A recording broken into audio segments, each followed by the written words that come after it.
Good morning again. Let's start with the panel discussion on vehicle and autonomous things security.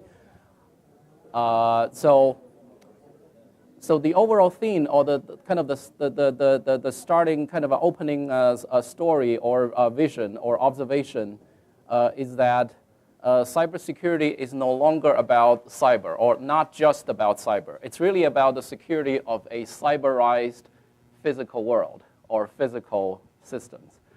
So I always start with a bunch of recent stories that resonate with this observation. Last year at a kind of a very traditional technical research conference in cybersecurity, a group of researchers from UK and Germany demonstrated the feasibility of cloning a kind of a keyless remote entry, remote control of a European-made vehicle by just doing some reverse engineering on that original key, and by listening to just one session of the interaction between the real key and the vehicle. And then they can actually clone a remote, maybe not as beautiful as the original one, but equally powerful in remotely opening or turning on that vehicle remotely, hundreds of feet away. So this kind of sounds very scary, and I heard that the authors were faced 2 years ago. They faced a lawsuit from that European automaker, and they ultimately were able to get out of that trouble and publish the paper last year. So that one actually received a lot of media coverage because this is kind of highly unconventional, not the traditional type of cybersecurity research papers that we read right out of a conference like that. And also, many of us heard about some of the recent incidents like Uber, Tesla. They both have experienced some accidents or incidents with their self-driving vehicle. I believe in the case of the Tesla accident, that was actually a fatal accident. And in response, in light of Uber's recent autonomous driving vehicle accident, they temporarily, halt the program, right, just to review the risk and the issues in that. And I have two more stories. And recently, I read an article about hackers being able to hijack a high-end law enforcement UAV worth more than $40,000 using a $40 commodity remote. And they can do the hijacking from 1 mile, 2 miles away from that UAV. And this is more local, so my research group has been working on a bunch of vetting effort in studying the vulnerabilities of commodity legacy control systems in UAVs. And we found out that there exist many vulnerabilities, not just in the program, but also in the control models themselves. And that actually opens the door for all kinds of manipulation, including hijacking or drone crashing. Basically, you can just program the drone, right, once you get over the control. And surprisingly, if you look at the control program, sometimes you don't even find any of those traditional program-level vulnerability. No overflow, no control flow, integrity violation, nothing. It's all semantics. So now, the more I study this problem, the more I realize that in order to study cyber-physical security, you really have to understand physics. You really have to understand mechanics and control theory. Not cyber, not hacking, not the traditional kind of skills that we in cybersecurity area will have to gain. So I personally find this fascinating. So that's why I did not hesitate a second to agree to serve as the moderator of this panel. So today we're going to talk about the security of autonomous vehicles and more broadly security of smart transportation systems, smart autonomous systems. So I'm the moderator. I am a professor in the computer science department. I'm also the interim director of CERIAS. So I would like to quickly introduce my panelists. First, we have Dr. Susan Gottschlich. She is a senior fellow at Raytheon. And Mr. Michael Imel, he is the group manager of autonomous product cybersecurity at General Motors. Mr. Charles Timko, he's an R&D Cybersecurity Engineer at Analog Devices Incorporation. And finally, I have Professor Brendan Pitts, Assistant Professor at the School of Industrial Engineering at Purdue. So I will let each of our panelists to give a more specific introduction about their work, and then I will let them give a kind of a position statement. And I did prepare some kind of questions that I would like each of them to respond to. So maybe I will just briefly, mention some of the questions, and then I will open the floor for the audience to ask them more questions. I hope to make this really interactive and hopefully entertaining and maybe controversial. I don't know. So we'll see. So I'm personally interested in knowing, the comment and the vision from each of you on the panel. The first one is, what are some of the unique challenges, right, in smart vehicle security? And these are I'm asking about the new challenges that do not exist in the traditional cybersecurity domain. So what are the unique challenges in smart vehicle security? And then I wonder, I would like to know, whether they feel optimistic or pessimistic. So what is their outlook, right, in this field? Are there, too many risk factors? Shall we proceed despite all the, risks or, issues or incidents that happened recently? And finally, how smart, right, do you want our autonomous vehicle to be? Should they be just fully automatic, fully driverless, or we want to have, human intervention? And finally, what are some of the most promising approaches, directions toward the ultimate security and reliability of a smart vehicle? So these are my personal questions. I believe the audience will have more. So let's start with our panelists' position statements. Susan? Good morning. Can you hear me? Yeah. Okay. And does this work? Excellent. So if you stop me in the hallway at work and ask me, how are you going to protect smart vehicles from doing damage, I would just tell you off the cuff, go look at SP NIST Special Publication 853, version 4. Version 5 is coming out soon. This is a document commonly known as the Risk Management Framework. It's a really fabulous, well put together document. And essentially, it gives you a bunch of controls and ways of selecting controls. I would say maybe you need to develop a vehicle overlay to tell you which controls are important and so forth. And you can go through all that, but as The Economist had a special report a couple weeks ago, they said, we have to assume everything's going to be hackable. We can do everything in the world to protect it, but something this important, my position is, let's start thinking about, certainly we got to require all that, but what happens if it gets hacked? That's where we really need to focus some attention. So what I'm looking at here, and my colleagues here from GM and from other companies probably know more about this than the cybersecurity people do. Vehicle safety is a very long, it has been around for a long time. There's been a lot of good work done in the automotive industry, in the airplane industry, and so forth. So we need to be able to figure out how to bring those two together. This past summer, I worked as a cybersecurity lead on, I got feedback, a couple, some related pursuits where I got to work with some nuclear surety people. And I showed them my RMF document. I was so proud of my 462 pages. For them, this seems to be the table of contents for the documents they have to look at. So there's an awful lot that's been done and said about safety and surety and things like that. And I think the cybersecurity community has to get smarter on what's going on there. But the basics are here. How do you protect the really, critical safety equipment, the lights, the turn signals, the brakes?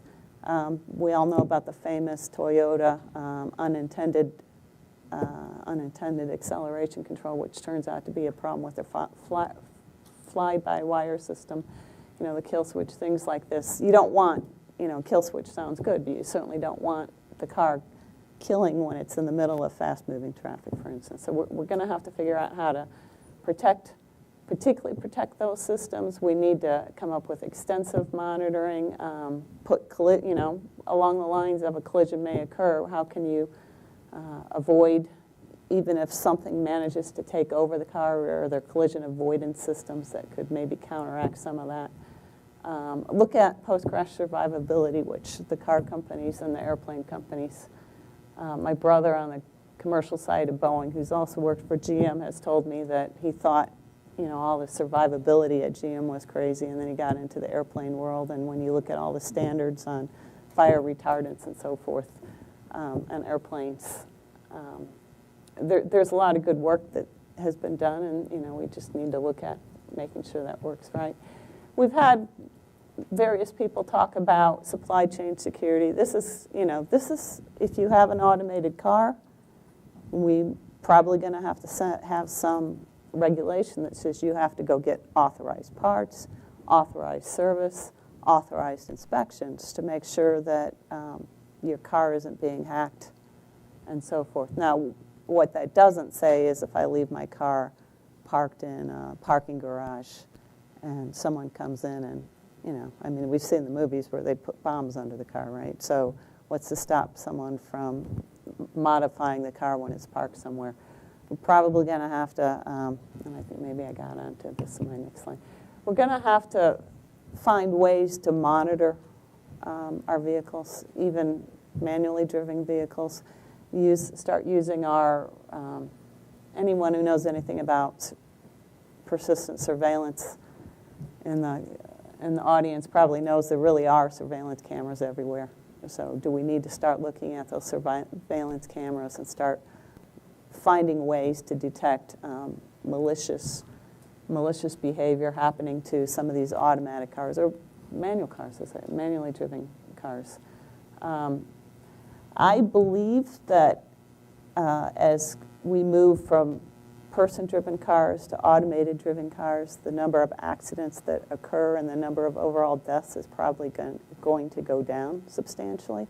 But when we do have accidents, they're probably going to be far more horrific than what we're used to. And that's been proposed by various analysis out there.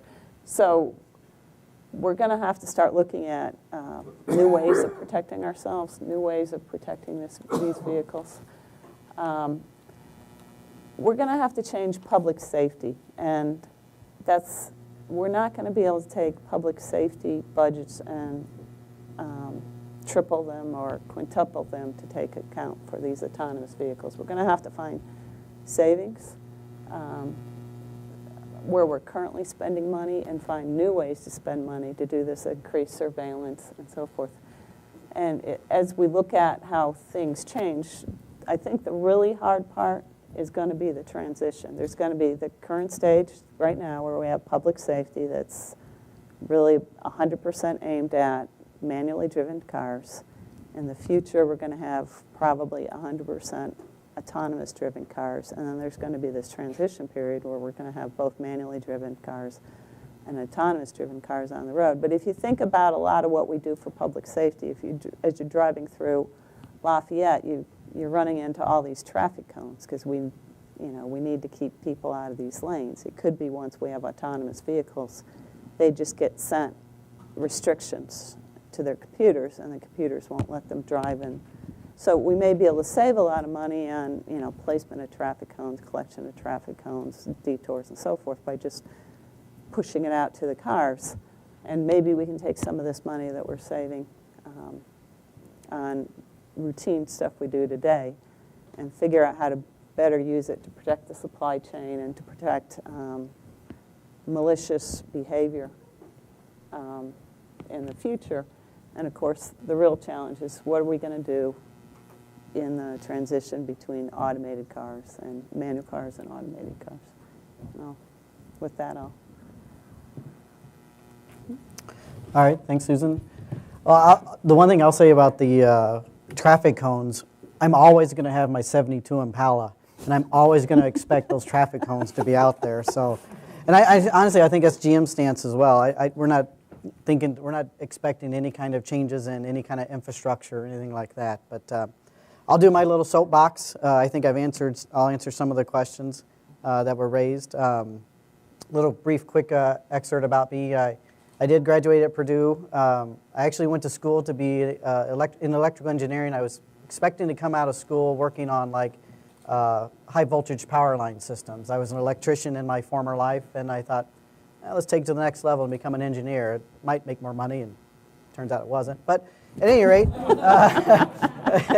it was a good transition for me. So, long story short, now I'm in General Motors, and now I'm working on cybersecurity in the autonomous space. So I'll talk about my area. Our CEO, Mary Barra, she has gone on record multiple times and said we're going to see more change in the next 5 or 10 years in the automotive industry than we have seen in the last 10 years. And personally, I think nowhere is that true in autonomous and cybersecurity. So we've got a lot of work to do in our space. And she's made that very clear to us that she's reliant on both cybersecurity and autonomous, so I get it from both angles. And she's made it very clear that we have to win in this segment. So, like we were saying earlier, cybersecurity is new for us, right? At General Motors, it's probably about 10 years old. You know, believe it or not, we've been working on it for a while. It's been really viable maybe the last 5 years, where we've actually started to make some changes into our products that you're driving today. But you know, and most of the stuff in this forum has not really been vehicle focused or really anything up here for our panel, and that's fine, right? And we knew that going in. We knew that you know, if you look at the people that work in our organization, very few of them have backgrounds in like what you guys have, and that's fine, because again, like we were talking, David, you were saying earlier, there's this technical deficit in the world, and there's just not enough people to come in and one, want to work in automotive, and two, have this knowledge to work in the IT space or in this security space.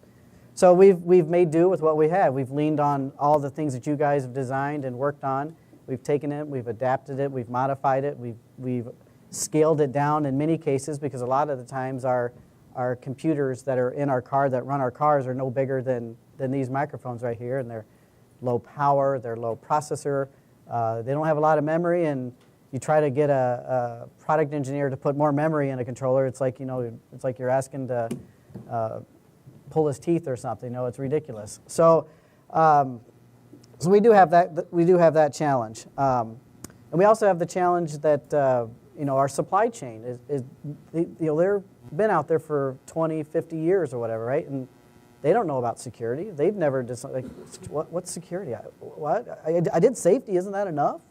You know, so they don't understand the security side of it. So General Motors, I feel, is probably leading the way of educating our supply chain, which the rest of the industry, of course, benefits from that as well. And we're also educating our own product engineering teams on how to become more security savvy. I kind of think of it as like where safety was maybe 20 years ago. Nobody really thought about safety. Safety was kind of, we'll figure that out after we get it to work. Well, that's not true today. And I think somebody else mentioned yesterday that why do I have to tell people that I have to teach them how to do security? It's not, why do I have to make it their job? Well, it's got to be everybody's job, right? We have to design in security into these designs. Otherwise, it's not going to work. And we realize that. And we're slowly, everybody refers to GM as this giant ship, right? It takes a lot to turn this giant ship. And we're getting there. I've only been in this organization for about 3 years, and I've seen a lot of acceptance. You could argue maybe it's because we're beating them with a very big stick on, no, you have to do this, but they are accepting it. They're starting to realize that, yeah, you do have to do these kinds of things. So one of the particular areas that I was going to refer to, and I didn't know how autonomous you wanted this conversation to be, but one particular area that we really focus on, and you kind of touched on it, Susan, was diagnostics. So we have to make our vehicles serviceable. You have to build the cars. And as a result of publishing some of that service information, malicious people can take a hold of that stuff and do some bad things for it. So another perfect example of where we're trying to educate our supply chain, again, as well as our own product people. I don't want to say like we are all knowing up here at General Motors. But we got to I always tell my engineers, I said, put yourself in that dark place. Put yourself in like, well, what could you do? What could you do with that brake bleed diagnostic, while they're going down the road?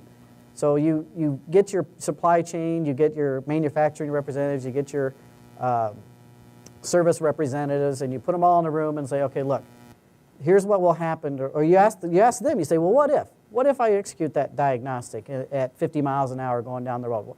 Well, nobody's going to do that.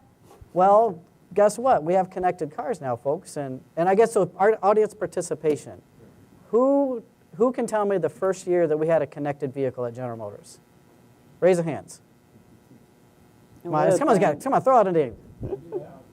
Well, what year was our first connected car? I heard 95 back there. That's pretty close. 2000. One more guess. 98. So if you guys average it out, you're pretty close. It's 96. So over 20 years now, we've had connected cars. And a lot of people don't realize that we've had a connected car. Was anybody talking about this stuff 20 years ago? No. And that's why we happily went on and made our diagnostics, and we didn't care when or how or who was going to execute them. Now, come 2017, right, we have to worry about that. So we get all those people in a room and we say, okay, well, what if? What if somebody were to execute those diagnostics? And like he was saying, it's not a security question anymore. It becomes a risk question. Like, well, how can I not run this at 50 miles an hour? Well, do you need to be the car running? Does the car have to be idling? Can the car be in park? So you talk through that and you throw in a set of rationalities, or you throw in a set of conditions that still achieves the serviceability or the manufacturing ability of the vehicle and keeps your customer safe if by chance somebody were to execute that diagnostic remotely. Another condition that we have that's in our field, the technology you guys all have in your pocket or sitting on your table there, you're probably not going to have that thing in 5 years, probably not even 2 years from now. Again, I'm still driving my 72 Impala convertible, and I've got 9 cars at home that I love to drive, and I'm going to be driving those things forever. So we have to develop these security measures and these security designs that have to be viable and rock solid for 20, 30 years from now. And so how do you get your supply chain to do that? That's going to be a challenge for us. We have a tough time just getting a supplier to recompile their software a year later after we launch a product, because we found, might not have been security related, we might have said, well, the performance is not quite right, so we need to recompile that code. Well, we don't have that code anymore. Right? So we got to start educating our supply chain that we have to set this up from the start with our contracts and education that, no, you have to keep those tools. Somehow we got to figure out how to keep those tools, keep those compilers in a state where they're going to execute or create and compile that same software exactly.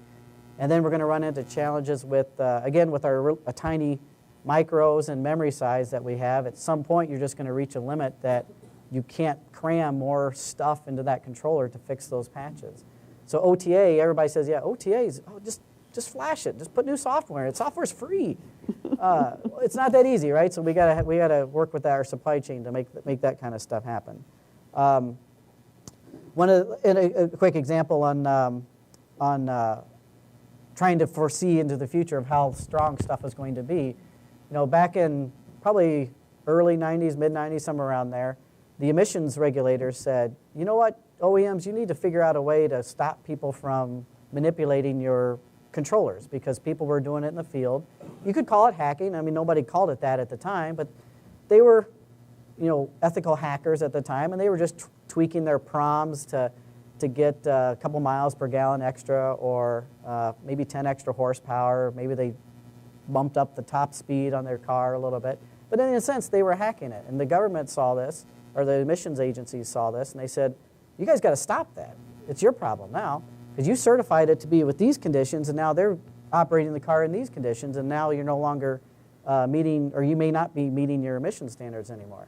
So we came up, at least General Motors came up with this brilliant 2-byte algorithm to combat this, and we put this on our programming routine, and we said, nobody's ever going to figure out 65,000 combinations. That should be good forever, right? Well, fast forward now 20, 25 years later, you can pretty much find and those algorithms, I probably loosely use the word algorithms, they were just lookup tables. They were really simple math from seed value to key value, no cryptography involved whatsoever. But you can find those all over the internet now. Once you calculate or find a couple of examples, you can pretty much calculate all 65,000 combinations. And people have posted that on the internet. All these perfect, line for line, here's what you do to get 10 extra horsepower out of your 97 Camaro with the LT1 or whatever. So that was kind of our first attempt at it. And then I think back on that, I'm like, okay, the stuff that we're doing today now in 2016, 17, and coming up in our next architecture jump, how good is it going to be? I don't know. I hope it's good enough. I hope with the advanced cryptography algorithms and stuff that we're using now that they're much more bulletproof than what the low-tech stuff we were using in the past. But I don't know. I guess we'll have to wait and see. But I don't want to get too far ahead. So we were talking about the challenges with autonomous cars. One of the biggest challenges I see is not really a security issue, but it's all the sensor integration. Or what do we call it? We call it sensor fusion, I think is what we have, right? We have all these different sensors looking at different things, and the attack vectors that are coming in on those are all new to us. We've never seen this kind of stuff before, In our simple minds, I guess I can say this because GM's already published pictures of this car, but we have LiDAR units right on the top of our car, and we thought, well, what happens if you point a laser pointer to it? Will that really piss it off? Well, we found out that it's really not that easy. So kind of like what you were talking about before, we're doing, we're using like NIST 800-30 risk assessment type philosophies. And we're just going through it and going through all this stuff to find out, well, what's really bad, what's really not. Let's work on all the really bad stuff. But there's a whole slew of stuff that I could probably talk about for hours on the new use cases with autonomous cars, the new technology that we've got to try and figure out how to secure. And I think one of my concerns, like you were saying, is this technology and this customer demand is moving faster than what we can secure it and stay ahead of. So I think that's what keeps me up at night. And I did start this job with a full head of dark hair.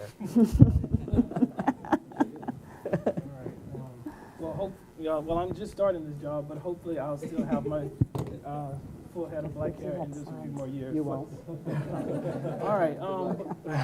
But as I said, I'm a new professor here in industrial engineering. And I'm coming actually from a different side of things. So my background is in human factors and ergonomics, where we are looking at how do we design technologies, interfaces, displays. Can you guys hear me in the back? No? Okay. Okay. So how can we, can you hear me now? Okay. How do we design technologies, displays, interfaces to support users, to support their limitations, but also capitalize on their strengths, okay? And I am primarily interested in human automation interaction, which is the topic of this panel, but in this idea of cognitive ergonomics. So we're looking at how do we design things centered around how people think. And of course, in our field, human factors and ergonomics, for years now, there's been a lot of talk about what is this going to look like, cybersecurity, possible hacking. They've talked about it in aviation, for example, and now it is moving definitely into the direction of vehicles. But one of the things that we've tried to do is really try to think about what can we learn, what can we take away from other domains, okay? And so if we look at aviation, for example, when they introduced automated flight systems to cockpits, there were two things. There was this paper in the, I think the 70s that was called Ironies of Automation. And there were two tasks that were left for humans to do once these highly automated systems were introduced. That was to constantly monitor the system to make sure it was functioning the way it's supposed to. And the other thing was to take over or to intervene whenever the automation got stuck or whenever it wasn't programmed to do things, then the human needed to step in. And so we're kind of using that same train of thought, and especially in this interim period, to think about what is that going to look like for autonomous vehicles. And so in human factors and cognitive ergonomics, we've tried to use display design to divide people's attention in terms of interruption management, attention management. How do we capture someone's attention if they're doing a task? How do we capture their attention, okay, have them switch perform that task and switch back to a task that they're doing. Okay, and we can think about this, for the hacking example. Let's just say that someone is driving down the highway and all of a sudden the vehicle is going in a direction that they didn't anticipate or that it wasn't programmed for.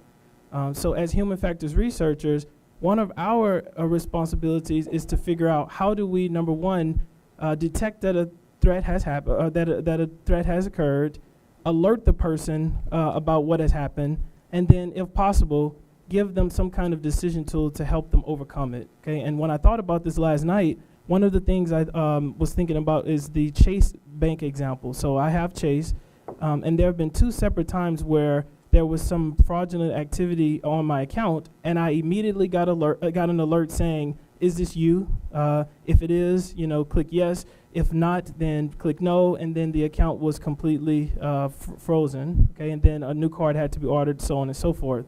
And so my thinking is, how can we now implement that into these autonomous vehicles, that kind of structure, okay, where we're not trusting the person to be able to detect a threat on their own, but where the system, as we continue to increase complexity and these systems become more intelligent, they will, I believe, get to the point where they can detect threats.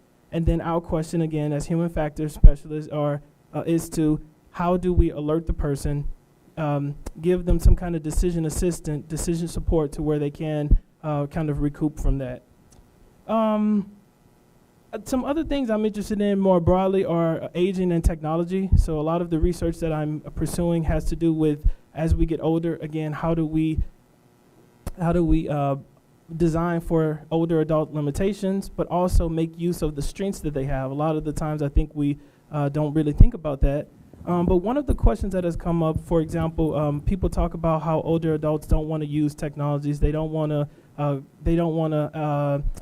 pay bills online. They don't want to use cell phones, and that's definitely not true, okay? There is a segment of older adults who agree with that and say, well, you know what, with all of the things that I'm seeing on the news, with all of the things we're talking about at this symposium, maybe I'll just continue to mail my bills paper-wise, right?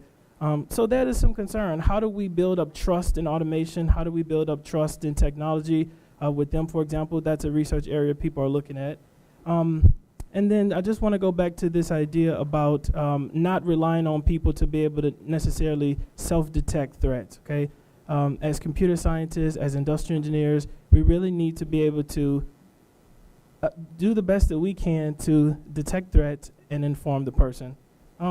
So I think just going from here, one thing I like about this job is that it is very collaborative. And so this is not a problem that's going to be solved with just one field. Computer scientists won't be able to do it all alone. Human factors, people won't be able to do it all alone. And so as long as we're bringing together those perspectives and thinking about how do we view the issue, how do you view the issue, and get centered around that, I think we can make some good progress. And I'll leave it at that. How about now? Can you hear me now? How about now? Well, I'm gonna head down there, steal this from you. Can you hear me? Okay. Just because I can't see the slides very well, and I should be able to because I'm young, but I have terrible eyesight, so yeah. So my name is Charles Timko. I work at Analog. Not really that important for this, but I've been in the trenches for the past couple of years looking at vehicle security and actually reverse engineering vehicles. So I thought, why not look at it from a little bit of a historical perspective of where we've been. Speaking of security, right? Ford Model T and the DeLorean, from a security perspective, the threats kind of stay the same, right? We've just got a physical asset that you have to protect. Maybe it's convertible and someone can hop in and try to steal the car, or you have to pick the lock of the keys or whatever. But the difference between these two really gets to be the functional safety aspect, and that's something that was mentioned earlier, is that functional safety for vehicles has improved drastically over the years. But we look at today, we still have that improved functional safety, and the feature set has drastically improved as well. We get advanced driver assistance, advanced driver assistance systems. But at the same time, we're looking at Charlie Miller and Chris Valasek and the GPAC and the unintentional acceleration. And the irony is working with OEMs and getting really interesting questions from them about why do I care about security in some of these systems. It really comes down to, yes, you have functional safety in my mind. Yes, you have that. But security doesn't completely fall underneath that. Right? Functional safety is about the vehicle in motion and protecting the inhabitants of the vehicle. But what about when the vehicle's off? And you may have something that's calling home and getting new diagnostic information, or getting new software downloaded, or heaven forbid, a hacker breaking into it and installing ransomware, and now you're paying $10 every single time you want to turn your car on. That kind of terrifies me a little bit. And the remote threats now have really increased as the attack surface has grown, as we get a lot of remote services for the vehicles. But and I think this has been mentioned several times already, IT security tools, they don't map to this domain. They don't make any sense here, right? You're talking about a cyber-physical system, not a network of web services, even though they might be using some. So yeah, the threats here are a little bit different. The loss is different, right? If a machine gets hacked in a current IT system, you're losing maybe your intellectual property, maybe your data. No one's going to die, hopefully. But here, you're talking about the potential loss of life. And it gets really, really scary at that point, right? Because now you're not just talking about a car that had the ability for the driver to brake and getting into the future with autonomous vehicles. What about an attacker taking that and automating it to do their own will and driving it, maybe accelerating it into some other vehicle, or cutting off other vehicles in a dangerous manner that humans would react poorly to? And so, what the future looks like.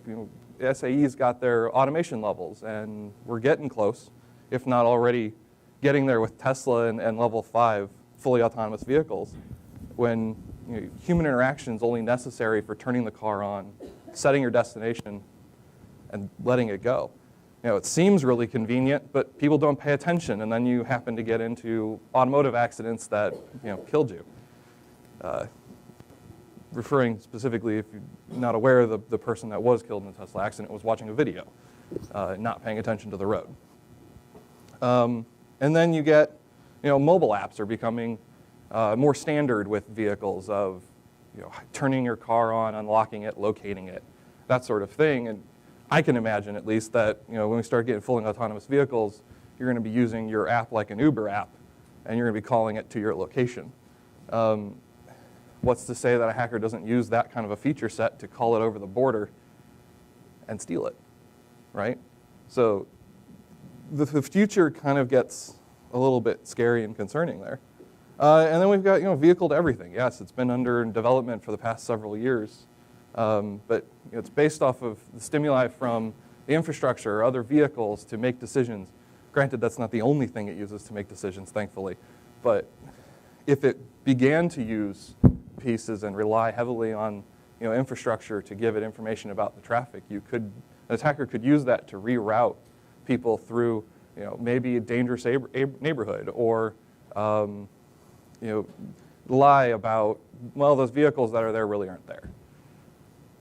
And then we get to remote diagnostics, and I think there's a lot of privacy concerns there, right? If someone could hack in and pay attention to your diagnostics, they'd gain enough information about the vehicle.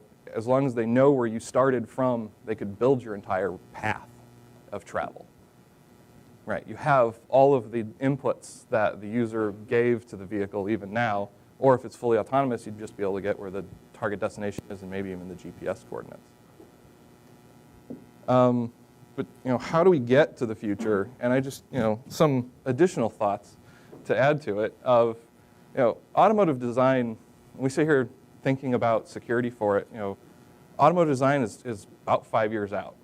So if you're trying to design top down and integrating security in the design as part of the engineering process, it gets very difficult, right? Because Miller-Valsek comes in and points out a really big problem, and now we're trying to figure out how do we fit that in to the next model year so that we solve that problem in the future.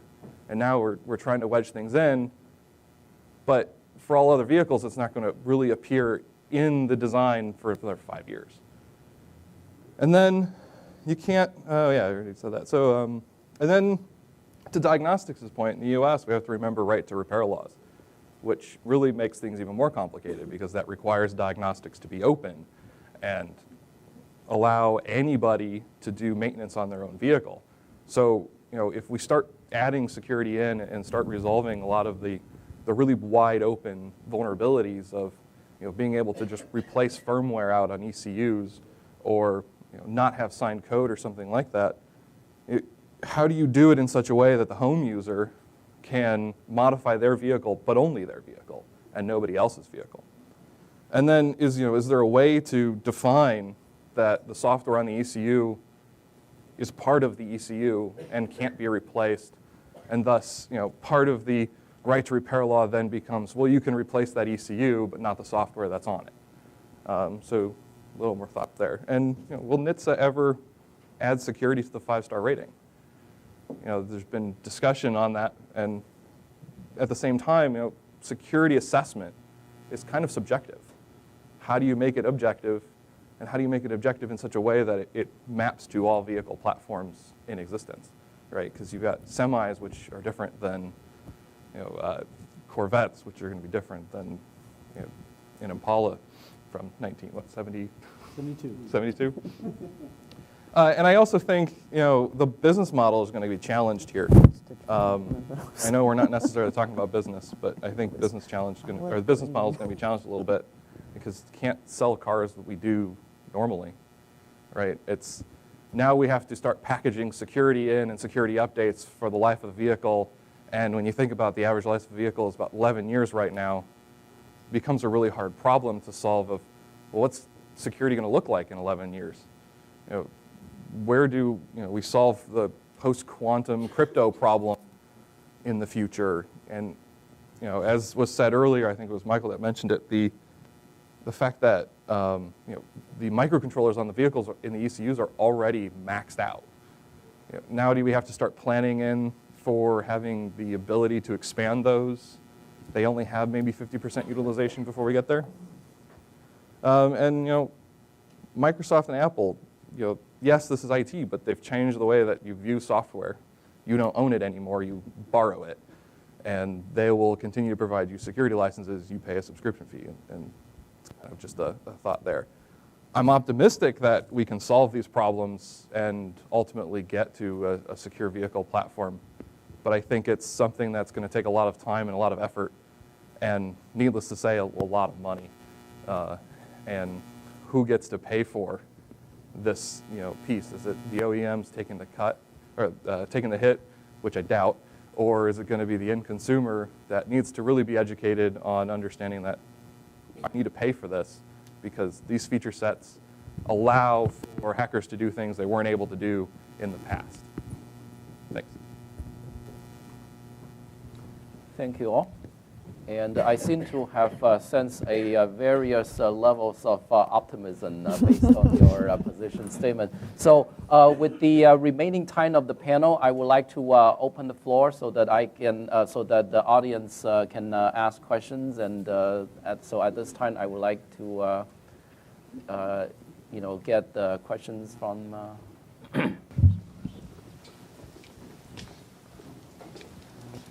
Charles, you can't answer this question. My name's John Walsh. I'm with Analog Devices. We are going through a process internally to develop a framework for a security assurance program.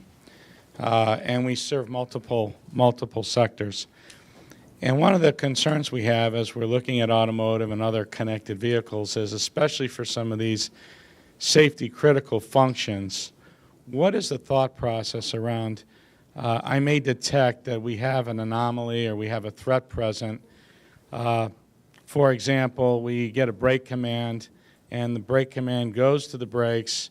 What's the policy if we think it may not be an authenticated command? So, one of the big issues as we're starting to get into this is it's not just about security, it's about, do I apply the brakes? And if I don't apply the brakes, we may actually have a real situation occurring and we have a fatality occur because of security. So, and we could talk about heart monitors and all these other things where functional safety versus critical things, and how do we address those, and what have you guys done in terms of thinking through that and the thought leadership when it comes to, how do we address those kind of situations in our architectures? I thought you said don't have me answer it. Oh, I'll take a stab at one of the comments you said about, and you kind of answered your own question, in my opinion. Right now, I can't necessarily do it with the technology we have, but at some point we will have authenticated messages, right? Just like you said, if I'm just going to, everybody probably here knows that the CAN networks on these vehicles is wide open. There's no security in it. It's just it's a Wild West on there, right? But there's ways we can authenticate that stuff, and we're moving towards that. We also have built in rationalities, like you said, or like I was saying earlier. If you suddenly get this break command, well, where did it come from? Did it come in from the right path? Right? Because if it came in from maybe what we consider maybe our dirty side, where our connected components are, I may not trust that guy. I'm not going to listen to that guy. But if it came in from this more private network that has a little bit more physical security on it, maybe, or a little bit more redundancy on it, I'll listen to that guy. But the end answer is it's got to be an authenticated message, and then hope that you have enough security around that authentication that you believe it every time.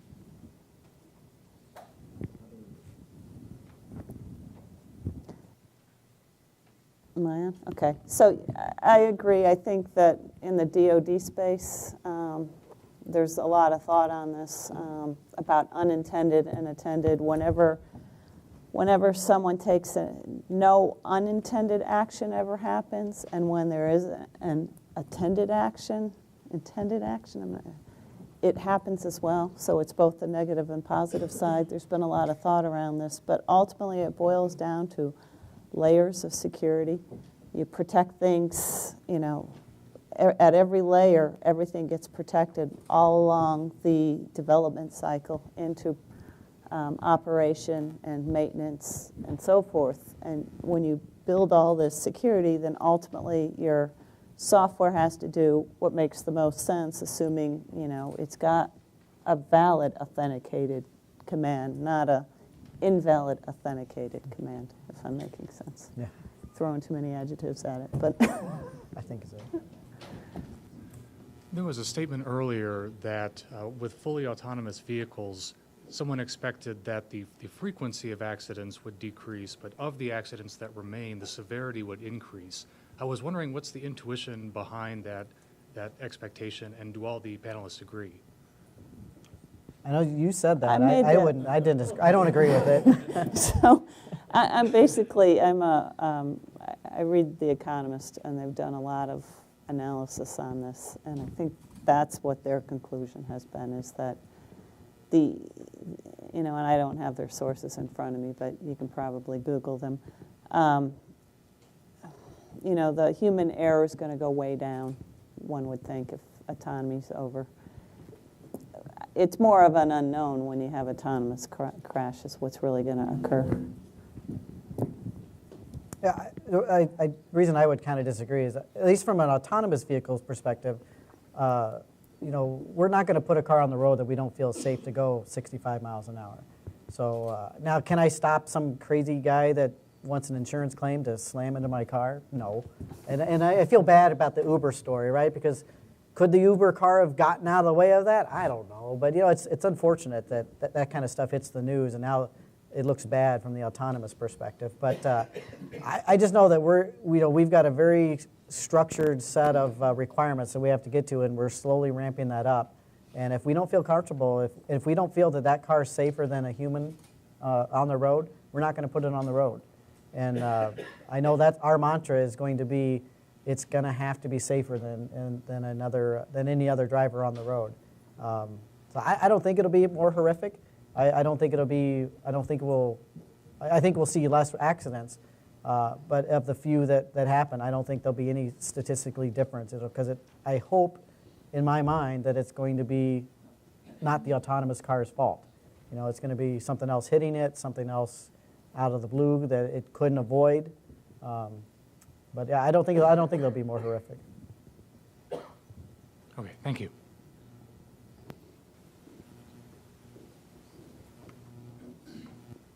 Kurt Hadley with the University of Illinois. First, thank you all for being here. So my question as we look at autonomous vehicles is that speed of reaction. We have farm equipment out there now that's autonomous. We have aircraft that are autonomous, but as a person who spends a decent amount of time commuting and has probably logged over 2 million miles on the road now, I look at those bad decisions that people make, whether it is an evasive maneuver, somebody cutting them off in traffic, the idiot on their phone, whatever it might be, and where do we see that human-machine interface that helps those decisions improve and not get worse? You try it. Give me a break. So what a lot of people in this field have been talking about is that the human is still there. Okay, they're not the primary one lane keeping speed. They're there, but they're there. Am I turning on that mic? Oh yeah, they're there.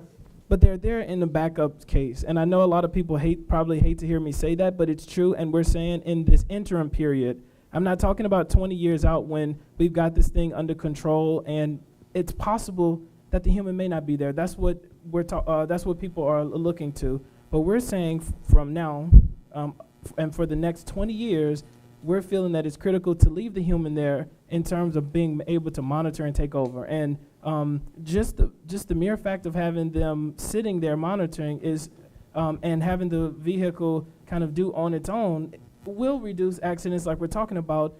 What we're thinking about is how do we now, if the person is engaged in a different task, if they now have the ability to text or to eat or to fall asleep, how do we create displays? And I didn't talk about this, but we use these multimodal displays, basically light, sound, and vibrations, okay, to present information.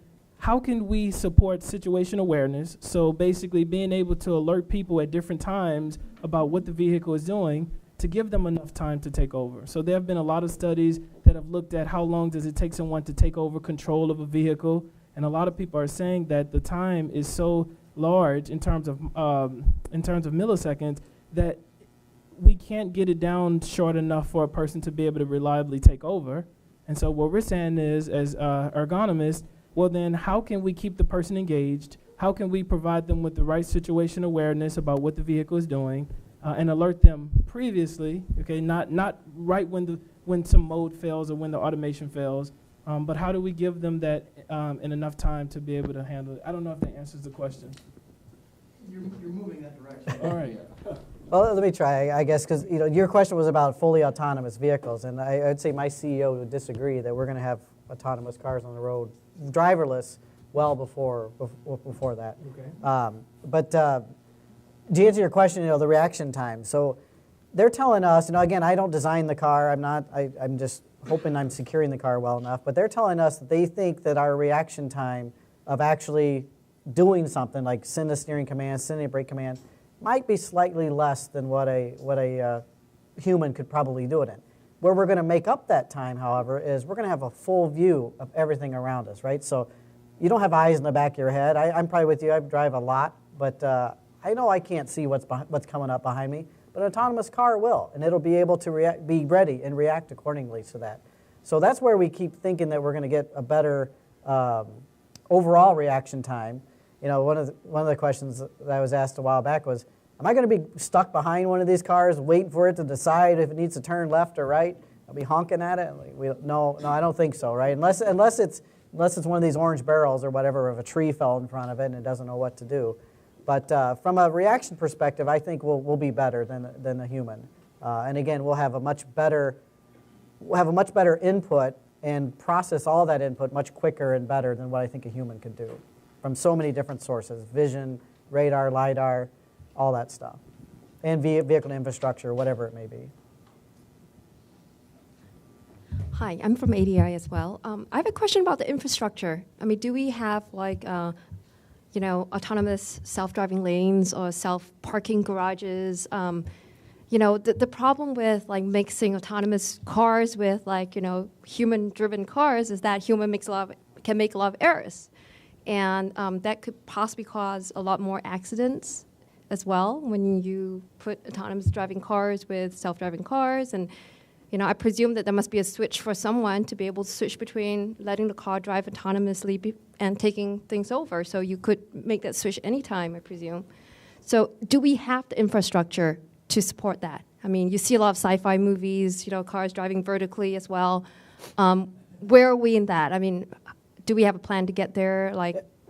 Yeah, so I know GM is not relying on any of that. So we're making an autonomous vehicle, and yeah, at first it's gonna have a driver in it, but we're not gonna expect the passenger to be doing any of that kind of stuff. The passenger is gonna get in, go to whatever destination they want to do, and we're never gonna expect them to take over the wheel or anything like that, because like you said, especially because they're gonna be in the back seat. They're not gonna have time to jump up there and do anything. Hell, they'll probably be passed out, right? Because that's why they're there in the first place. But we don't expect anything like that to take place. So we will have, where I see that we're going to have manual driving is like in the service bay, or if I need to inch the car a little bit over to get to a charging station or a fueling station or something like that. So that's where humans will get in the vehicle through a authorized connection. We'll put the car into a manual mode, because again, we have to secure that, right? We don't want anybody just walking up, flipping it to manual and going, hey, look what I got. So some authorized person will get in the vehicle, put it in manual mode, get it where it needs to go, and then once it's done with its charging or whatever, it gets turned back into autonomous mode, and then they walk away from it, and then it's out in the wild with no driver. So do you expect us to see, say, autonomous driving lanes in the future, like carpool lanes? Let me take that. Yeah, I would assume so. So I've read about studies really aimed at how do we solve the traffic problem in this country, and basically they say if we have automated cars, we can close the gap between cars. They could maybe be driving along at 65 miles an hour with 2 inches of separation between them, and that's a really scary thought, but to be honest, the technology would probably support it. Right. So the question is as a society, do we want to spend the money it would cost to get there?